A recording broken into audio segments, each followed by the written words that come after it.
Have you ever poured your heart, your soul, everything you have into a project, only for it to feel like nobody even noticed? It's this incredibly frustrating feeling, right? And it's something almost every creator goes through. Well, today, we're going to dive right into that feeling and explore a really powerful shift in thinking that can change absolutely everything. It all starts with a simple, painful thought. And that right there, that sentence, is really at the heart of the story we're talking about today. It comes from a writer named Gita, and honestly, she's at her breaking point. She has just gone through the whole intense process of writing and publishing a book, and the result? Well, it's left her completely crushed. After all that effort, this is it: 10 copies. Just 10.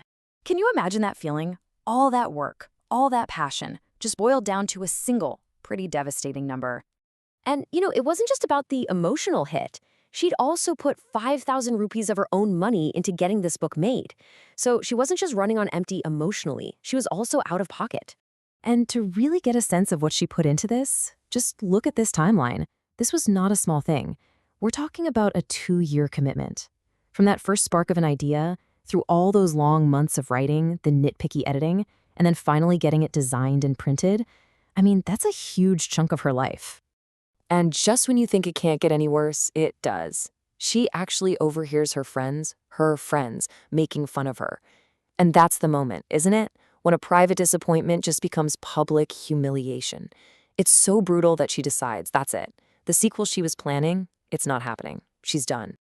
But right here, at her lowest point, the story takes a really interesting turn. Her father, Papa, he sees her pain. But instead of just saying, "Oh, that's too bad," he starts a conversation that's going to change her whole perspective by asking some really crucial questions. And this is the first question he asks. Now notice what he's doing here. He doesn't ask about the sales, he doesn't ask about the bad reviews or what her friends said. He totally ignores the outcome and points her right back to the process, to the journey. He's asking her to remember what it actually felt like to create it. And when she actually stops and thinks about it, her answer says it all. She remembers feeling elated, totally engrossed in the work. She remembers that feeling of giving it her absolute best, of pouring everything she had into those pages. The joy wasn't in the selling. It was in the making. And then her father hits her with this simple but incredibly powerful question: isn't that enough?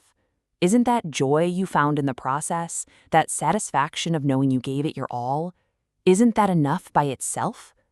It's a real challenge to that constant need we all have for someone else to tell us we did a good job. And that one simple question, it really gets to the heart of this whole thing. It's all about figuring out what your real motivation is, where your happiness and satisfaction truly come from. What her dad is doing here is so brilliant. He's laying out 2 totally different paths. On one side, you've got internal motivation, that feeling of being elated, of being engrossed, of knowing you gave it your best. That's a source of happiness that you and only you control. But on the other side, you have external motivation. That's when your happiness depends on other people buying your book, supporting you, or appreciating you. And when you do that, you're essentially handing over control of your happiness to other people. So what's the big idea here? It's that this internal drive is the key to what he calls perpetual achievement. Think of it like a self-sustaining engine.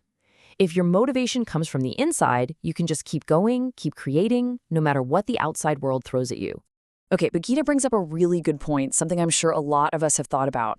What about AI? In a world where anyone can generate content instantly, does all that human effort even matter anymore? How can her 2 years of passion possibly compete with something an AI spits out in an hour? And just look at this comparison. Her friend uses an AI, generates a 300-page book in 1 hour. Yeah, it might grab the limelight for a second, but what did that friend actually build? Nothing. Gita, on the other hand, spent 2 years evolving her skills, building a real capability. The AI made a book, sure, but it didn't create a writer.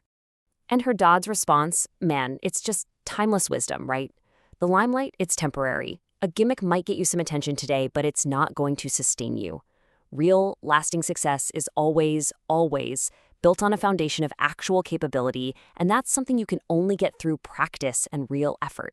And with that realization, you can almost see the light bulb go on for Gita. Everything just clicks. and she's ready to start thinking about that sequel again.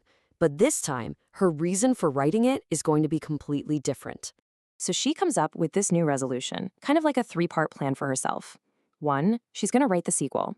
2, and this is the big one, she is going to choose to be happy during the process, no matter what the sales numbers say.